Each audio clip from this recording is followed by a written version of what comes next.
आपको जाकर देवाधिदेव महादेव के सामने ये नहीं कहना है कि मेरा दुख कितना है। आपको महादेव के सामने जाकर ये नहीं कहना है कि मेरा कष्ट कितना है।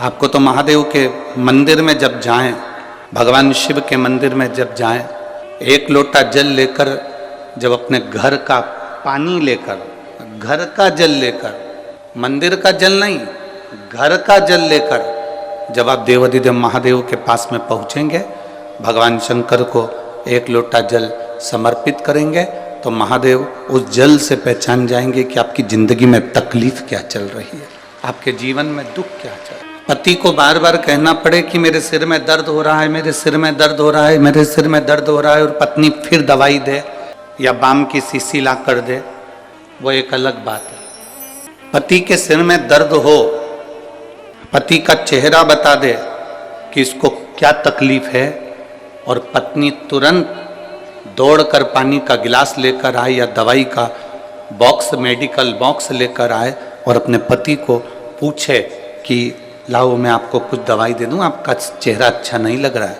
आपका स्वरूप अच्छा नहीं लग रहा है, आज आपके चेहरे पर रौनक नहीं है, मुझे लगता है आज आपको कोई कष्ट है, आप कोई टेंशन में हो, डिप्रेशन में हो, आपका चेहरा बोल रहा है कि आपको कोई तकलीफ है, लाओ मैं तुम्हें कुछ दवाई दे दूं, कुछ गोली दे दूं, ग्लूकोज दे दूं, पानी दे दूं, कुछ नींबू पानी मंगा दूं, नारियल पानी बुलवा दूं। पति को कहना ना पड़े कि मेरे को ये तकलीफ है, और पत्नी मेडिकल का बॉक्स लेकर आ जाए और आपका चेहरा देखकर पहचान जाए कि आप तकलीफ में हो, तो समझ लेना कि पति और पत्नी का संबंध बड़ा प्रबल संबंध है। वो जान गई कि चेहरे से कि मुझे तकलीफ क्या है। उसी तरह महादेव के मंदिर में आप जब एक लोटा जल लेकर शिव के मंदिर में बस केवल उसकी दरवाजे पर पहुंचो, और मंदिर में जब आप एक लोटा जल चढ़ाओ, आपके हाथ के जल चढ़ते से महादेव पहचान जाए कि इसको तकलीफ क्या है, तो समझ लेना तुम्हारी भक्ति प्रबल हो गई, तुम्हारा विश्वास दृढ़ हो गया, तुम्हारा भरोसा पक्का हो। एक भरोसा भी तो पक्का होना चाहिए। गुरु नानक देव जी के 2 पुत्र, 4-5 शिष्य, ऐसा नहीं कि गुरु नानक देव जी के लिए सब ठीक नहीं थे, सब श्रेष्ठ थे। गुरु नानक देव जी ने तो हर पंक्ति में यह बात कही है कि सब में रब को देखो, साईया सब में समाया। पर कोई कोई ऐसा होता है जो अपने गुरु के लिए, अपने परमात्मा के लिए, अपनों के लिए अपने प्राण तक निछावर करना जानता है। कोई कोई होता है, सब नहीं। पड़ोसी तुम्हारे बन सकते हैं, कॉलोनी में रहने वाले तुम्हारे बन सकते हैं, दूर रहने वाले तुम्हारे बन सकते हैं। दूसरों को अपना बनाना सरल है, पर अपनों को अपना बनाना दुनिया का सबसे कठिन काम है। आप दूसरे को अपना बना सकते हो, दूसरे को अपना बना लोगे, वो सरल है, पर जो अपने हैं उनको अपना बनाकर रखना, ये दुनिया का सबसे कठिन काम है। भगवान नारायण की माता लक्ष्मी, आप में से कितने लोग हैं जो तिरुपति गए? हाथ उठाओ जरा, गयो रखो। आप में से कितने लोग हैं जो द्वारका जी गए? आप में से कितने लोग हैं जो कभी पंढरपुर गए हो, कभी गए हो? रखिए। आप में से कितने लोग हैं जो बद्रीनाथ गए हो?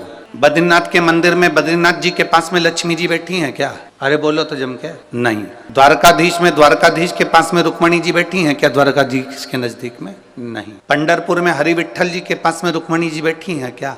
नहीं। तिरुपति में नारायण के पास में लक्ष्मी जी बैठी हैं क्या? नहीं। केवल एक देवाधिदेव महादेव ऐसे हैं जिनकी धर्म पत्नी उनके साथ नजदीक में सदा विराजमान। केवल एक ब्रह्मा जी के पास में ब्रह्माणी नहीं है, इंद्र के पास में इंद्राणी नहीं है, नारायण जी के पास में लक्ष्मी भी दूर हैं, द्वारकाधीश से रुक्मणी जी भी दूर हैं, बद्रीनारायण में बद्रीनाथ जी से लक्ष्मी जी दूर हैं, पर केवल एक देवाधिदेव महादेव हैं जिनके पास में पार्वती जी साथ में बैठी हैं, साथ में। क्योंकि दूसरों को अपना बनाना सरल है, पर अपनों को अपना बनाना कठिन है। और मेरे महादेव ने वही करा है, अपनों को भी अपना बनाया और दूसरे को भी अपना बनाया। ये महादेव का सबसे बड़ा गुण तत्व, सबसे बड़ा गुण तत्व मेरे महादेव का, अपनों को भी अपना बनाया और दूसरे को भी अपना। इतने विश्वास से सुनोगे, जिस आस से सुनोगे, मेरा बाबा तुम्हारे करीब में आए। और खाली ना जाता कोई, जिसको आता है वो अच्छे आवाज में हमारे तक आवाज पहुंचे बड़े भाव से। खाली ना दर से तुम्हारे, खाली ना जाता कोई, दर से तुम्हारे मैं भी खड़ी हूँ नन्ही बाएं पसारे, अपने हृदय से लगा लो गिरा जा रहा हूँ, उठा लो भोले अपने दर से अब तो ना टालो, गिरी जा रही हूँ, उठा लो। ये शिव की कथा है, ये शंकर का गुणगान है, ये शंकर की करुणा है, ये शंकर की उदारता है। दूसरे को अपना बनाना सरल है, पर अपनों को भी अपना बनाना कठिन है।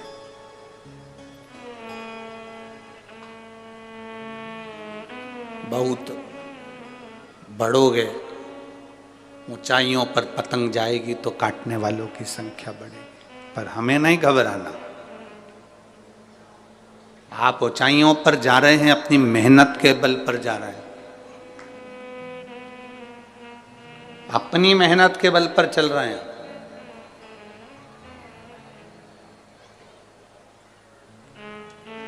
शिव महापुराण की कथा में ना तो कोई बेल दी जाती है, ना कोई भभूति दी जाती है, ना कोई नारियल दिया जाता है, ना तंत्र दिया जाता है, ना मंत्र, ना कोई विद्या।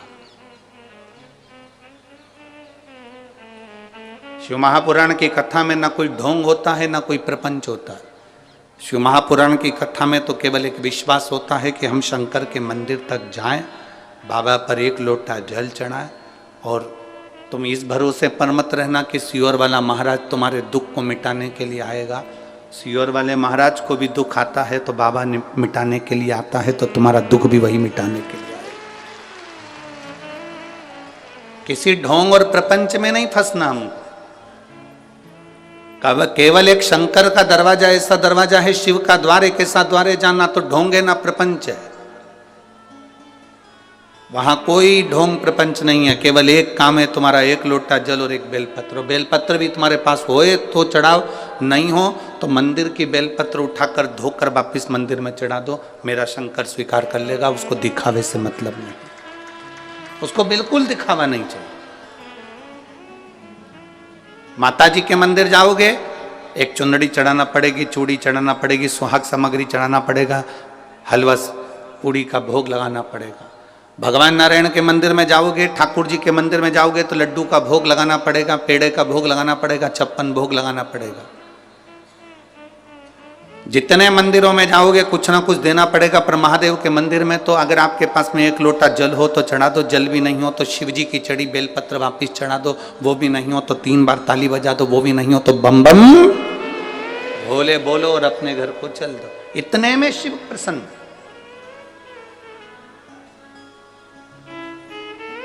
इतने में शंकर करुणा कर जाता है।